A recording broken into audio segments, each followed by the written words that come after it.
পাঁচ ওয়াক্ত নামাজ না, শুধুমাত্র এক ওয়াক্ত নামাজের কি ফজিলত, এটা শুধুমাত্র বর্ণনা করি, শুধুমাত্র এক ওয়াক্ত নামাজের কি ফজিলত।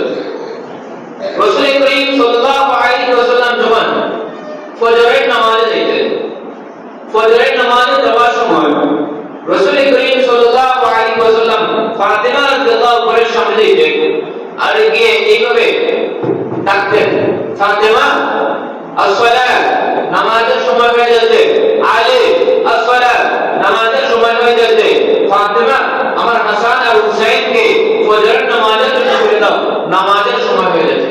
আচ্ছা বলেন তো, আমরাও তো সন্তান আছে, আমরাও তো ভাই বাজার আছে, আমরাও তো বোন আছে, আচ্ছা আমরা কে কয়দিন ফজরের নামাজের জন্য নিজের সন্তানকে তুলে দিলাম, কে কয়দিন নিজের ভাই বোনদের ফজরের নামাজে তুলে দিলাম, নিজেই তো কই না কাকে তুলে দেব। আচ্ছা দেখেন, যদি জিজ্ঞাসা করেন বাচ্চাদেরকে কিসের জন্য ফজরের নামাজে তুলে না, জবাব দেয় স্বাস্থ্য ভেঙে যাবে। আচ্ছা দেখেন স্বাস্থ্য ভাঙা থেকে কি পরিমাণ ক্ষতি হয় আর কি আমরা হারাইতেছি একমাত্র ফজরের নামাজে। এই ফজরের নামাজের গুরুত্ব যেভাবে রাসূল করিম সাল্লাল্লাহু আলাইহি ওয়াসাল্লাম দিয়েছেন, আমি তিনটা দৃষ্টান্ত দিয়ে একটু বুঝতে পারবেন ফজরের নামাজ সাহাবায়ে কেরাম কি পরিমাণ গুরুত্ব দিয়েছিলেন। এরপর ফজরের নামাজের ফজিলত বলছি।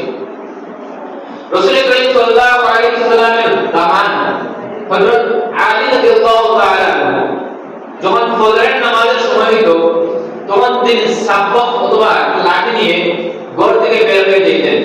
ঘর থেকে বের হয়ে গিয়ে প্রতিটা মানুষের দরজার মধ্যে এরকম বাড়ি দিতেন, বাড়ি দিয়ে বলতেন বেলাল কিন্তু আযান দিয়ে দিয়েছে, আপনারা নামাজের জন্য চলে আসুন, নামাজের সময় কিন্তু শেষ হয়ে যাচ্ছে। এই কথা হযরত আলী রাদিয়াল্লাহু তাআলা প্রত্যেকটা মানুষকে জাগিয়ে কি করতেন, ফজরের নামাজে নিয়ে আসতেন। এমনি ভাবে হযরতে উমর ফারুক রাদিয়াল্লাহু তাআলার জামানা, উমর ফারুক রাদিয়াল্লাহু তাআলা মসজিদে নববীর ইমাম ছিলেন। ফারুক আযম রাদিয়াল্লাহু তাআলা তার নিয়মিত কিছু মুসল্লি, এর মধ্যে একজন মুসল্লির নাম ছিল সুলাইমান। এই সুলাইমান একদিন ফজরের নামাজে আসলেন না, না আসার কারণে ফারুক আযম রাদিয়াল্লাহু তাআলা দোয়া করে সাথে সাথে সুলাইমানের বাড়িতে চলে গেলেন। বাড়িতে যাওয়ার পর রাস্তার মধ্যে তার মাকে পেলেন, মাকে জিজ্ঞাসা করলেন সুলাইমানের মা, সুলাইমানের মা বলেন জি হ্যাঁ ওমর। তখন বলেন আপনার সুলাইমান সে ফজরের নামাজে আসছে না, আপনার সন্তান কি মুনাফিক হয়ে গেল নাকি? সুলাইমানের মা জবাব দিলেন আরে আপনি কি বলতেছেন, আমার ছেলে মুনাফিক হয়ে যাবে? না না, আমার ছেলে মুনাফিক হতে পারে না। তখন ফারুক আযম রাদিয়াল্লাহু তাআলা বলেন আপনার ছেলে যে ফজরের নামাজে আসে না। আপনার কাছে একটা প্রশ্ন রাখতে পারে, ফারুক আযম ফট করে কিসের জন্য বলেন মুনাফিক? আব্দুল্লাহ হযরতে উমর রাদিয়াল্লাহু তাআলা ছেলে আব্দুল্লাহ ইবনে উমর রাদিয়াল্লাহু তাআলা তিনি বলেন রাসূল করিম সাল্লাল্লাহু আলাইহি ওয়াসাল্লামের জামানা, সাহাবায়ে কেরামদের জামানা যারা ফজরের নামাজ পড়তো না তাদেরকে মুনাফিক সাব্যস্ত করা হতো, মুনাফিক হিসেবে সম্বোধন করা হতো।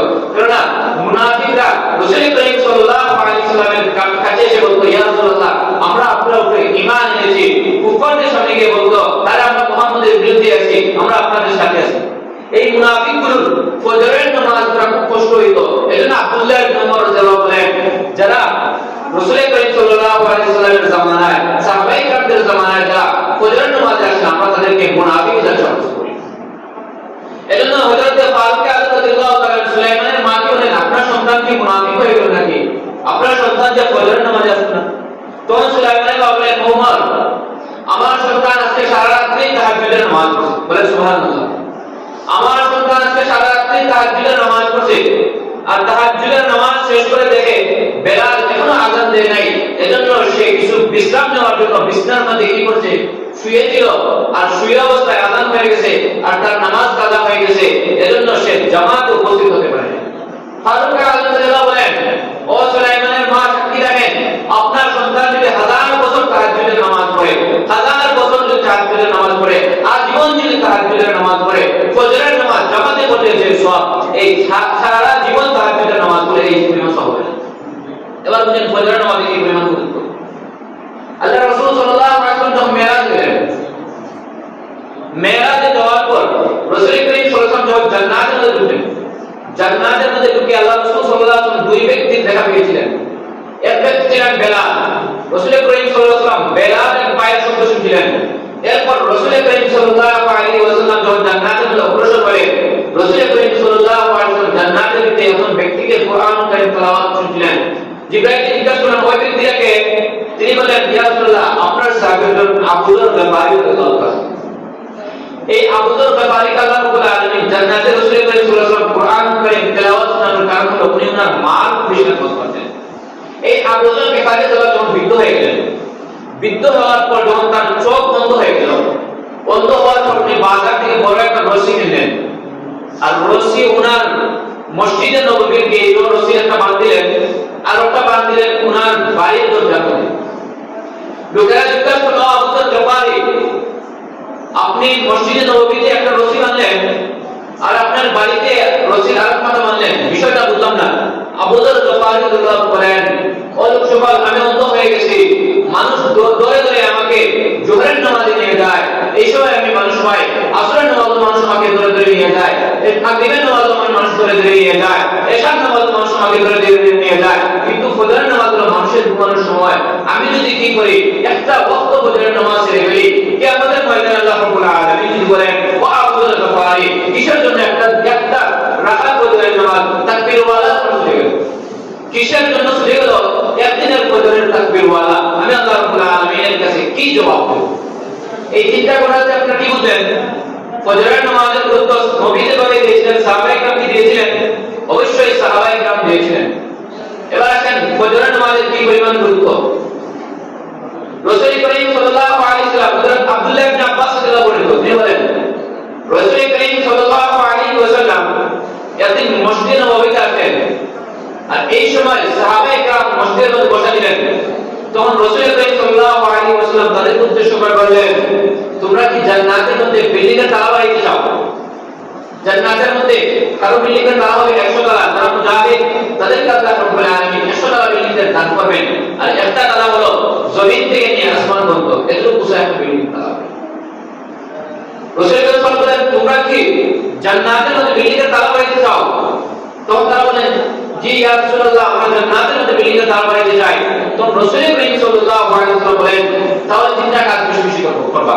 এক নাম্বার, বাড়ি থেকে যখন মসজিদের উদ্দেশ্যে যার যত বেশি পায়ে হেঁটে কি করবা মসজিদের মধ্যে আসবা, যার যত কদম হবে কদম অনুযায়ী আল্লাহ তাআলা প্রতি কদমে কদমে আল্লাহ রাব্বুল আলামিন জান্নাতে একটা বিল্ডিং দান করবেন, একটা তালা দান করবেন।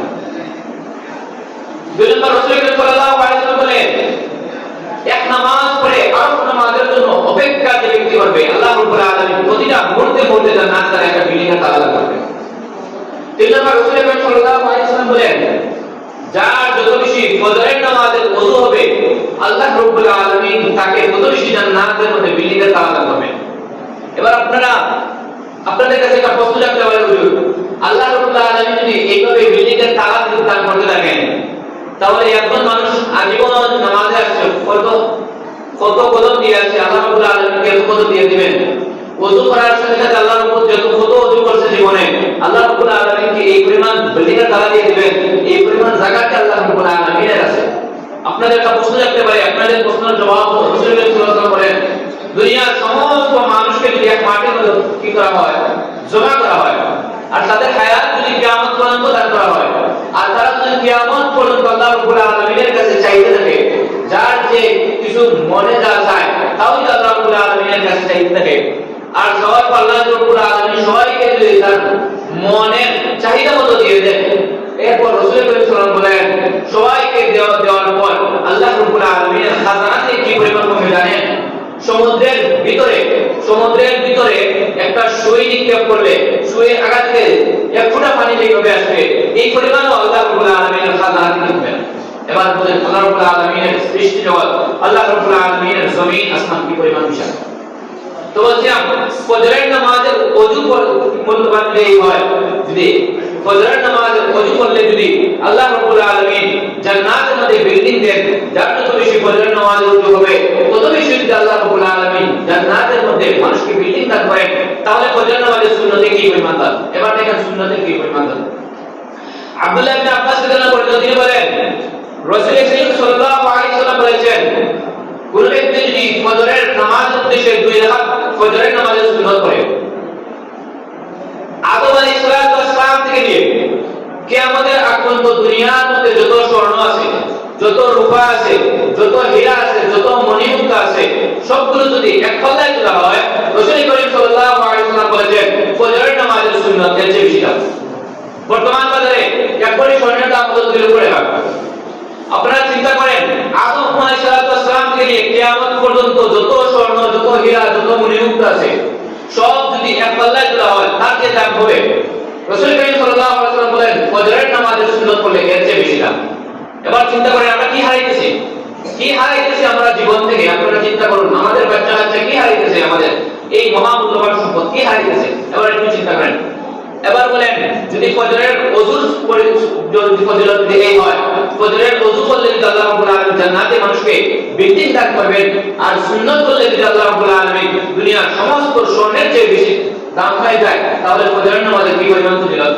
রাসূল করিম সাল্লাল্লাহু আলাইহি ওয়াসাল্লাম বলেন কেউ যদি ফজরের 2 রাকাত ফরজ নামাজ পড়ে, ফজরের ফরজ 2 রাকাত নামাজ যদি কেউ পড়ে, রাসূল করিম সাল্লাল্লাহু আলাইহি ওয়াসাল্লাম বলেন আল্লাহ নিজে সাক্ষী দেন আমি তার পরিপূর্ণ জিম্মাদার হয়ে গেলাম। সে যদি ফজরের নামাজ পড়ে গাড়িতে উঠে, গাড়িতে যদি অ্যাক্সিডেন্ট হয় আল্লাহ রাব্বুল আলামিন তাকে কুদরতিভাবে বাঁচিয়ে রাখবেন।